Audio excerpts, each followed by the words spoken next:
GGRC.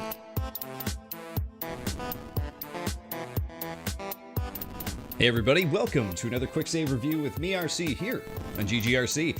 Today we're taking a look at Warlock's Tower on the Switch. Now, this actually doesn't come out for another week. This is coming out on May 31st on the Switch eShop. But I figured I'd talk about it early here because I'm actually really enjoying this game. I've only just started playing. I've been playing maybe, if I had to guess, like 20 minutes, half hour, or whatever. But that is enough to really judge that this game is a lot of fun and probably going to be something you should pick up if you're a fan of puzzle games. Now, keep in mind this game is only $5 on the Switch eShop, but I think it is definitely well worth that considering what you're getting here. I'm always a little bit suspicious when you have a game coming out with like retro graphics nowadays because it almost seems like a gimmick at this point. You know, a lot of times it's not like a aesthetic that's picked because it's based on the game. It's more an aesthetic picked because it's based on how easy it is to create this art nowadays with all these different pixel art programs and such. But this game not only successfully accomplishes a cool retro Game Boy type look, but it actually adapts it really well to widescreen and makes a game that feels like it probably would have been on the Game Boy at one point. And in this day and age, in 2019, it's still fun. And it's only $5. So here, let's take a look at it. You can tell me what you guys think as well.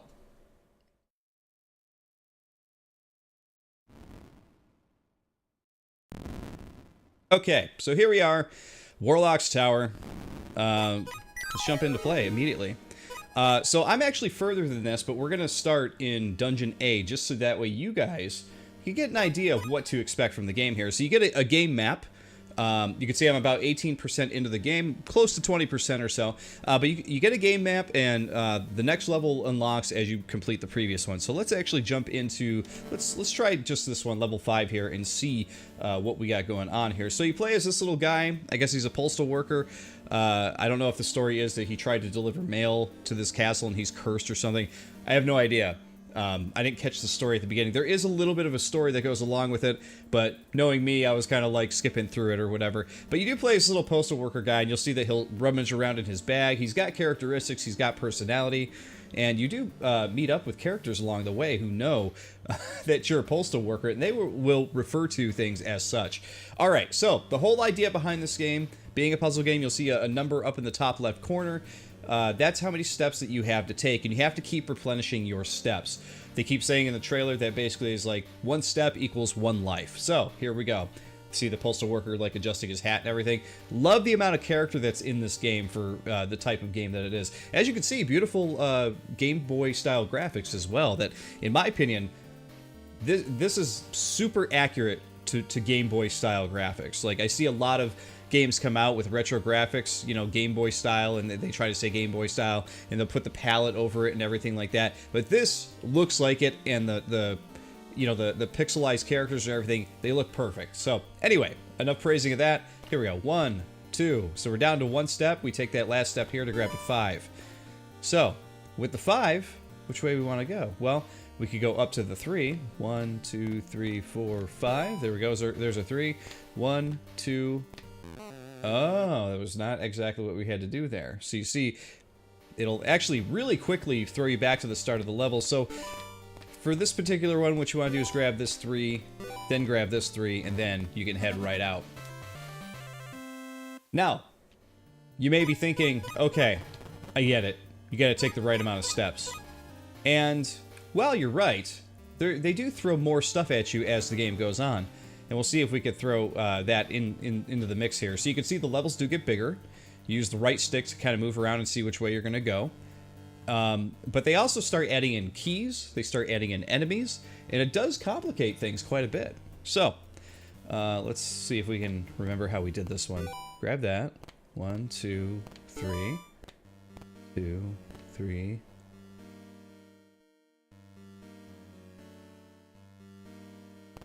Now, the other thing to keep in mind is when you grab a number, it replaces that number. It doesn't add to it. So if we grab a 5 and then grab a 3 right after it, it doesn't go up to 7 or anything like that. It'll go from 5 right to 3. So you're losing steps if you do it that way. Let's see. We grab the 3, so we want the 5. 1, 2, 3, 4, 5. 1, 2, 3. 1, 2, 3. Let's see. We want to then take this over here. If we grab the 5 here, this will let us get up to the exit. And there we go. As you guys are watching this, you're like, yeah, simple. Got it. No big deal. We're going to check out level 8 here, though. This so far has been a pretty tough one.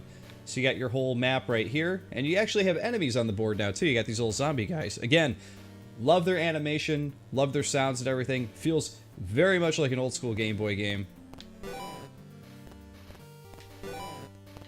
Now, this one I actually had a lot of trouble with because I was thinking like, okay, you get the 3 there, you gotta go 1, 2, 3, grab the 5, 1, 2, 3, 4, 5 there. By the way, with the zombies, every 3 steps you take, they move. So 1,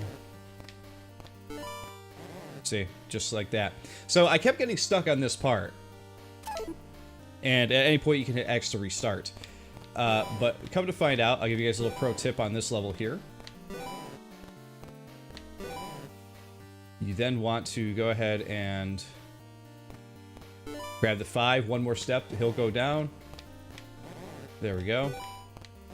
These zombies want to eat you real bad. But there you go. That's how to solve level 8 in Dungeon B, I think is what it's called. Yeah. All right, so let's move on. I am now in the factory. In Factory A, I believe here you can see the key, and you see that the color theme has actually changed too. So this is like almost like a Game Boy Color game where in the first few levels you actually have like a normal Game Boy type of colored tile set. But as it goes on, it seems like it's going to do the Game Boy Color thing where you can apply a color to the whole game, which is what we're doing here. We got the blue, so let's see. See if I can remember how to do this one. I think you do this. Yeah, so then you grab the 3. So here's the key. You grab the 5, and then that'll take you up. You'll smash the door with the key, and you can get out. Alright, so this is as far as I've gotten so far. So let's see if we get through a couple more levels here. This one I was actually having a little bit of a hard time with. I couldn't quite figure out the correct way to get out of here. 3, 1, 2, 3. Alright, so if we grab that 3, we won't really be able to get over, because we got to get that key to get out of here. But if we grab this 5, 1, 2, 3, 4, we don't have enough steps to get back up and grab another token. So 1, 2, let's try something different then. Grab the 5, 1, 2, 3. There's a 3. There's a 5. 1, 2, 3. 1, 2, 3. 1, 2, 3. 1. I think we did it. That's one of my favorite things about this game. It looks like real simple puzzle solving, but once you get into the real heart of it, it starts to get really tough. There are puzzles in here like the level 8 that I played in the previous dungeon. It took me a good amount of time to try to figure out how to get through that one, and I was getting a little frustrated, but then once I figured, you know what, I hadn't tried doing this other thing first, and that sometimes that's what it is in games like this, is just experimenting and trying something a little bit different, which is what we had to do with that one there too. Alright, so we know that we need to go ahead and grab this. So this wizard is going to show up every now and then, and he's going to introduce obstacles that will show up in your path. So he came up before and he was like, boom, here's zombies. You know, these guys are going to show up from time to time and mess things up. So he says, hello again, pitiful creature. Since you have brought me a package, I also present you with a timely gift. Behold, the magic flag, a handy artifact for the feeble-minded. It saves your position in a room. When failed, you shall restart from that point. It's really helpful. I use mine all the time. So you get a flag point. That's new. That's actually a pretty clever idea. So that's the one thing you're getting with this game. Like I said, it's a cheaper $5 game, but you can tell it's just polished. They put a lot of time and effort into the silly wizard and the story and the characters. And the fact of the matter is even though it's like a simple puzzle game, there's just like all these different ways to or all these different ways that they polished it to get more out of the game. You know, they even added a checkpoint in the level in case you get to like a really big level, which I really appreciate if you get to one that's really tough. The only part that's hard about checkpoint, though, is if you're not, you know, actually solving it correctly, then you're going to be restarting in the checkpoint thinking, oh, this is what I got to do, but it's not correct, right? So from then on, you'll always restart from the checkpoint if you die. To do so, press the specified button and your checkpoint will be there. So cool. Oh, yeah, and you can jump as well. I'm not sure what that does yet, though. Alright, so there's our flag point. So we can start there instead. Alright, 1, 2, 3, 4, 5. Oh, that did not work out, did it? Okay. And it sure enough started me out there. There we go, new flag point.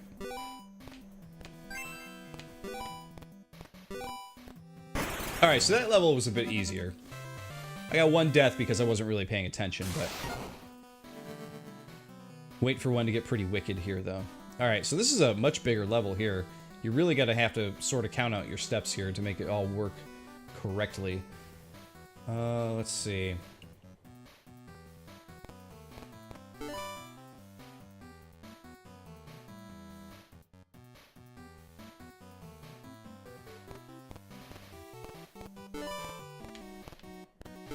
Okay, we'll go this way. Okay, so we'll grab... So we don't want to go actually up the right side because 3 is not enough to actually hit the 5 or get up to the exit. So forget that. 1, 2, 3, there's a 5. And you're going to do this little trick a lot too, where you grab like a number that's lower before you grab the one that's higher. So here's a 5, 2, 3, 4, 5, 1, 2... There we go. It's another one we were able to solve pretty easily. Not too shabby. Oh, who do we have here? Yo, yo, yo! Jeez, man, don't scare me like that. I was trying to, you know, trying to figure out this stage, man. I don't need your help, Gramps. Try not to get in my way. Buzz off. Wow. Press the specified button or the character's icons to switch between them. Oh, wow, so we can switch between characters? Oh, that's kind of interesting. So they're adding yet another layer onto this game. And we're almost at our, we're almost a quarter of the way through, it would seem. Alright, so we want to play as her, because she's closer, it would seem.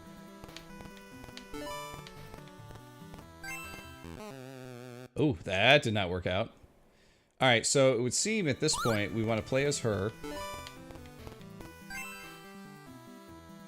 Right? No, if we switch back to them, they share the same amount of steps. Okay, so we want to restart. He can't move because she's in the way. So that's what A is. It's actually switching between characters. I thought it was just them jumping, but that's not the case. Alright, we got 1... Okay, so we kind of have to grab this. Okay, so we want to switch then. 1, 2, 3, 4, 5. Then we want to switch her. 1, 2, 3, 4. Okay. 2, 3, 4, 5. Wow. Okay, that's actually pretty interesting. Them adding that whole other layer of like tag team puzzle solving in. This is kind of cool, too. They're actually splitting between the ways here. Oh, look at this. Very much tag teaming. Alright, so we got 3... Yeah, 3 spaces to go here, so let's see. We got her. 1, 2... Oh, no. You can't go the last step or you're dead. Alright. 1, 2... So we switch back to him. Nope, because he needs more steps to get up to that 3. Okay. Switch to her. 1, 2. Switch back to him. 1, 2, 3. So with her then, 1, grab the key, grab the 5, switch back. 1, 2, 3, 4, 5. There we go.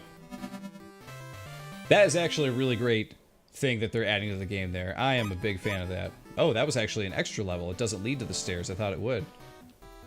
Okay, what do we got here?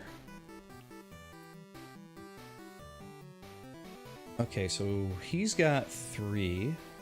We need that key. That's what we need. 1, 2, 3. We got the 5.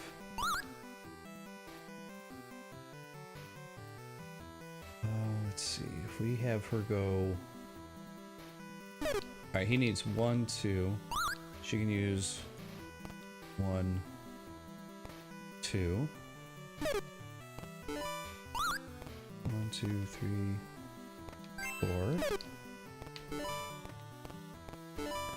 4. Okay, that one's not too bad either. But I do like that they throw all those numbers in there to throw you off, you know? Pretty cool.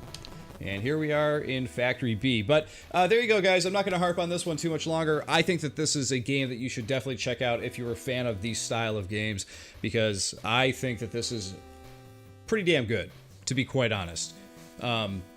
Aesthetic matches Game Boy stuff perfectly. They do a really, really good job with that, including sounds and animations and personality of the characters and you know, just all kinds of good with this one. I really dig it. For $5, I mean, you could really do a hell lot worse with this game. And it just so happens that for $5, you're actually getting a really high quality game here. So yeah, I definitely recommend this one, guys. It's pretty damn good. So of course, hey, I'll see you all next time on the next Quick Save Review with me, RC, here on GGRC. See you then.